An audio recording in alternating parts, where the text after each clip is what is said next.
Magandang araw mga kababayan. Ako si Irene Casey Quaresma at babalitaan ko kayo sa panahon sa buong Pilipinas ngayong Enero 3, 2026.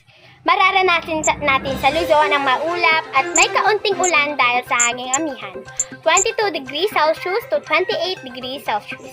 At sa Visayas naman ay maulap hanggang maulan at may panakanakang thunderstorm lalo na sa hapon, 25 degrees Celsius to 30 degrees Celsius. At sa Mindanao naman ay bahagyang maulap, may posibilidad ng ulan sa ilang lugar, 26 degrees Celsius to 31 degrees Celsius.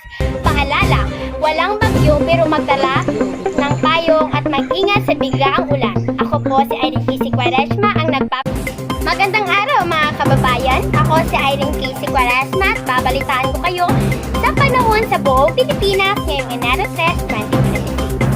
Mararanasin natin sa Luzon ang maulap at may kaunting ulan dahil sa hanging amihan, 22 degrees Celsius to 28 degrees Celsius.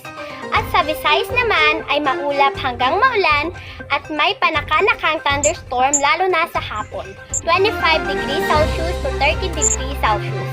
At sa Mindanao naman ay bahagyang maulap, may posibilidad ng ulan sa ilang lugar, 26 degrees Celsius to 31 degrees Celsius. Paalala, walang bagyo pero magdala ng payong at mag-ingat sa biglaang ulan. Ako po si Irene Casey Quaresma ang